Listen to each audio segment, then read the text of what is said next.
All right, we're here today interviewing Isabelle Kuszyk, who's in the class of 2023. Did I get that right? Yeah. Um, and has a really interesting recruiting story. I moved to Philadelphia in the summer of 2012, and I think in March-ish, I had come down. I had work lined up at the Lower Merion Soccer Club right across the street here, and I went to tryouts in March, even before Heather and Sam and I had all moved down here. And I had a boys team and a girls team, and they were both going to be under 12s the following year for 2012 and 13. And yeah, there was this kid, Isabelle Kuszyk, running around, all of 11 years old, trying out for Lower Merion, and I picked her out of a pretty huge crowd of kids, which was something new for me coming from Central New York. And so I picked Isabelle. Didn't see her again until like late July. We had a few sessions and kind of got into the season in August 2012.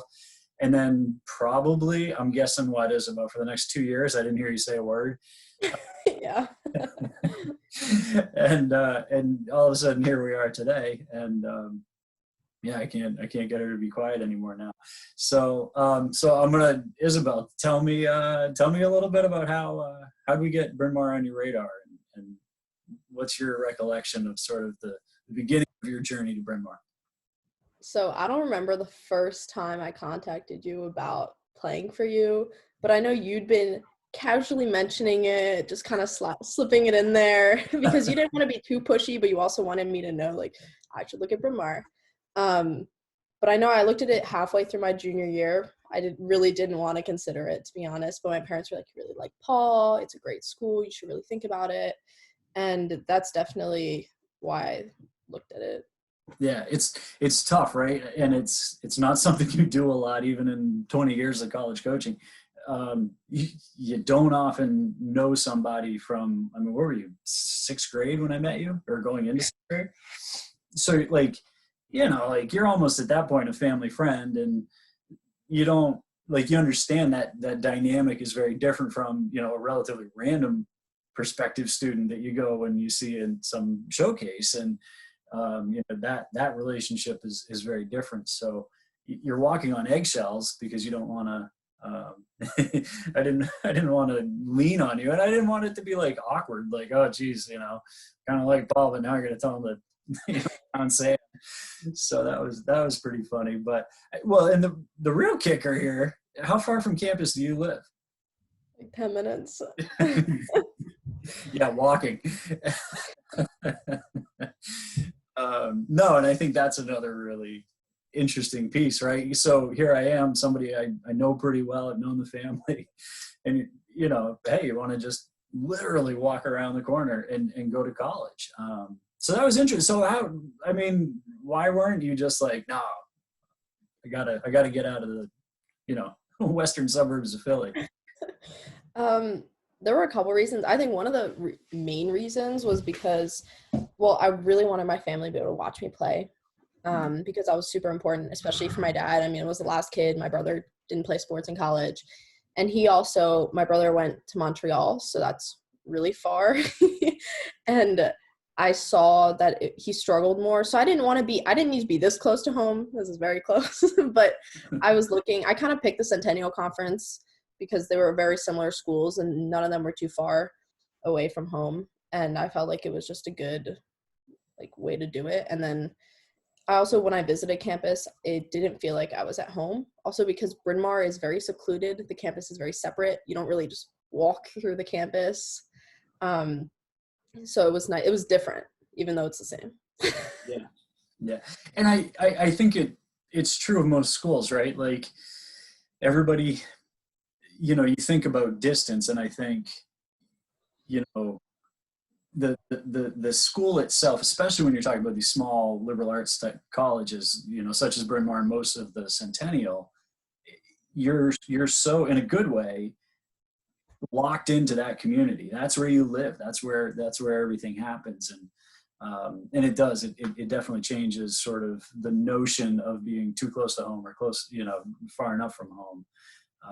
And I just think, I tend to tell our recruits, and you and I have had this conversation, right? Like Bryn Mawr isn't the right school for every person. And in the same breath, it can work for you, and it can work for Anna Miller, who's from Seattle, or Gracia, who's from Florida, or Justine Davis, who's from Westchester. It's pretty interesting. So so you said your parents were like, oh, you should look at the school. Was Bryn Mawr like something they really wanted for you? What was that conversation like with mom and dad? It was more that my parents didn't push me to play soccer in college. They didn't push me to look at any school in particular, except for Bryn Mawr, just because you were there, and that definitely plays a role when you know the coach already. Like, that's really reassuring for my parents as well, because they knew you, and they wouldn't be worried about, oh, how's her relationship with the coach gonna be? Is she gonna like him? Is she gonna hate soccer because of him? And I mean, I really didn't want to look at it because it was all women's. It was like they kept begging me. They were like, "Come on, just look at it," Yeah. and I finally did. So Yeah. So what was your impression of Bryn Mawr, sort of when you first started thinking about looking at the college? have I visited, or I'm just thinking about it? Before visiting, like, what was your stereotype of it? Be honest. Weird people. Yeah. And my dad had actually, I think he's played at Bryn Mawr before, so he'd been on campus and he visited all the colleges with me. My mom did a couple, but he did all of them. So he saw which students looked like me, which ones didn't, which ones he thought I could fit in with. And he was like, yeah, there are some people that are a little less normal looking, I guess, like your stereotypical college student. I don't know. But he said that I would fit in. He could just by their looks and the way they seemed and their intelligence, he could see me there.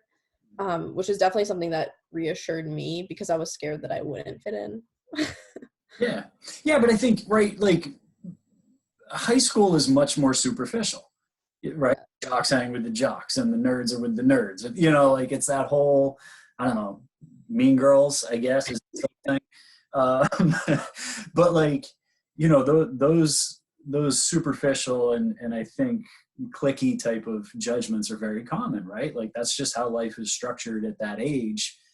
And then as you approach college, I think it becomes much more about you're getting away from superficial and you're getting into consequential. And and I think you fit in really well with the Bryn Mawr community because, like, in your way, you're nerdy. We all are, right? Like, the type of people that go to schools like Bryn Mawr, and there's plenty of those people in schools, but we're like, we want to go geek out on something, and and how it looks and where the people are coming from doesn't really matter as much, because it's more about the conversation you're going to have in the classroom, in the library, or a study group. And so I think that's good. But I think you embody the successful Bryn Mawr sort of applicant or recruit, and that is you were open-minded enough to come look. So, which it is all credit to you and everybody else at Bryn Mawr, because, like, you guys all sort of made that same choice, jumped the same hurdle. So then once you got here, you came to campus, we got you to come dope things out. How did that evolve for you? What was that like? Meeting the team really is what did it for me, because I visited other schools, I met other teams, and I never had an issue with any other teams I met, but Bryn Mawr it seemed like a special team, and I just think the school as a whole has there's just a special feel for as a community, and I don't think I'm getting the same college experience as most kids, but I think mine is more special, and I'm going to take it with me for the rest of my life because of, like, the bonds that I have with people. Can you put your finger on, start with the team? What felt special? Like, how did that seem different for you? One of the things I liked is that people were very different, coming from different backgrounds, but they all came together as a team, and I think that's still the case now. And I like that it's not everybody is just like a white kid from the suburbs. It's like super privileged, and I mean, that's kind of me, but I like that there are different people coming from different places, and I think that makes a place more special. Yeah. Yeah. Well, this is the time of year where we're starting to talk about financial aid with the 2021 class, and, get into the real nuts and bolts of the college application process. And one of the things that's really interesting to me is that, like, I think it's 70% of Bryn Mawr students, I'd have to check the exact number, but somewhere in that neighborhood of Bryn Mawr students get some form of financial aid. I've worked at other schools, very, small, private, highly selective liberal arts colleges that are completely reversed, where it's like 60+% of their students are paying the full freight. So I think that socioeconomic diversity and the support of the institution for the kids at it contributes a lot, right? Like that's sort of the foundation under that feeling you had. And then what about more broadly on the campus as a whole? Be more specific. You said special, what do you think particularly in your day-to-day life or, in the overall community feel? What jumped out at you or jumps out at you? I think one of the things is everybody's really themselves, and that's what I feel like maybe the idea of weird came in, but it's not. I don't think it's weird. I think it's special that you can dress how you want, and I'm not gonna look at some girl and be like, ooh, she's wearing something. I don't know. Nobody really judges each other in that sense, and that's something I really didn't like in high school. And I also, just because it is an all women's college, I really do think that we're all really empowered. And I mean, I had all girls in my classes except for one. I had one guy, and it was like he wasn't even there. Like it didn't. And sounds like practice, right? That was one guy. Just ignore him. Exactly. But I think it creates a different environment now. You really can speak up, and nobody's ideas are shut down, and makes it more special, and it's a better way to learn. Yeah, no, it is interesting. And then as you I don't know, completed the journey and got to the point where you were committed to Bryn Mawr and everything was sort of falling into place, like how did that hit you as you wrapped everything up? Like, how did I feel? Yeah. And like, what were you looking forward to? What was on your mind as you like kind of hit submit on your application? I was a little nervous that I wouldn't get in, gonna be honest, but I was really excited. And I think it also helped that Justine was there, and she was sharing her experience with me, and it just made me even more anxious to get there. And I don't know, she didn't ever say anything that I was like, ooh, maybe I should rethink my decision. It just made it more exciting for me. Right. And then now that you're here, you've had almost a year on campus, 3/4 anyway. But like, how did sort of what you felt up to that point when you hit submit on the application to, this point where you've been on campus for a semester and some change, how's it stacked up? Has it lived up to expectations? Is it different than what you thought you were getting? It's been better, and I expected a lot, and I didn't think it could be better than what I thought it was going to be. And I think a lot of that goes to the people that I've met and the connections I made. And I think that's what makes a place special, is the connections you make with people and different kinds of people. And I've never missed people as much as I do right now. I can't wait to see a bunch of my friends. Yeah. I know. We have great people. There's no question. It's one of my favorite things to talk about and to just say, right? Is like, not all the coaches talk about their teams the way I do when we're sitting around having beers after, recruiting. I can promise you that. We have really, really great people. Yeah. So I don't know. Well, and I should kind of point out that you and Justine, who you just mentioned, right, played on that same ECNL team. Used to be Continental when we were all there.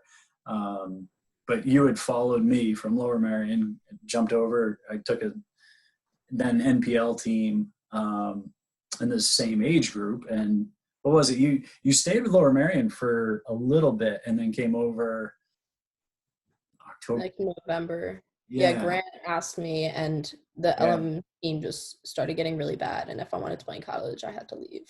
Yeah. But that was where you met Justine, because she was on the team as I arrived. And then later we added Paige after she had left her old club. So it's been an interesting, the three of you have sort of a cool, pre-existing relationship before you all got to Bryn Mawr. Which is kind of fun, and we'll definitely get Paige and Justine on here at some point later this spring and get their side of the story too. So, tell us something about Justine that nobody knows. Come on! Justine's not gonna watch this. No, Come on. Give us one story about Justine. I don't know. Too much pressure right now. I can't expose her too much. Come on. Something silly? No? Nothing? That's a good friend. You're a good friend. I'm gonna give you a tip of the hat because you start by your girl. All right. That's all I have for you. Is there anything else you want to share? Any other thoughts you have about how you ended up at Bryn Mawr? This is your chance. Like, throw me under the bus if you want. Quick, before I hit stop. Well, because you're posting this on YouTube, this isn't really for you, but just that I think you're really honest and you are yourself when you are recruiting, and I didn't think you changed as a coach. I mean, I also knew you from before, but I do know that some people have been recruited and then they get there and the coach is very different and doesn't care about them anymore. But I think that you really stick by your players, the ones that you recruit, and you don't change. Thanks. That's a ton of pressure, but I appreciate that, and I think it's important, right, to get those things right. And it's as important as soccer is. In another sense, it's almost meaningless, right? Like this is about building an organization and being a part of a much greater community, which I think with the COVID-19 thing, we have seen how unbelievably well the trustees and Kim Cassidy and the other upper administration and Kathy Tierney and her crew in athletics, the way they've kept us informed, been able to protect the community, and both financially and physically in terms of health. We're extremely fortunate, and I think that matters, right? Like you have to believe in that and represent that honestly, and then you have to live up to that standard, which people love Kim Cassidy for a reason, and she's an outstanding college president for a reason. And when she's driving down to the rain like she did last fall, remember the Swarthmore game? It was bucketing rain, and I mean it was a turf field of standing water, like you never see that, and it was unbelievable. And she came down and sat for 90 minutes in the pouring rain and watched us play. And I don't know a lot of college presidents who do something like that. So she's special. And it puts a lot of pressure on the rest of us employees to keep the standard at that level, but it's a lot of fun. It's a wonderful place. And so listen, Isabelle, thank you very much. Appreciate your time. Go back to, I know you got a kitchen and maybe a bedroom or two to paint there at the house. So get back to work. Tell your parents I said hi, and we'll talk to you again real soon. Okay. All right. See ya. Bye.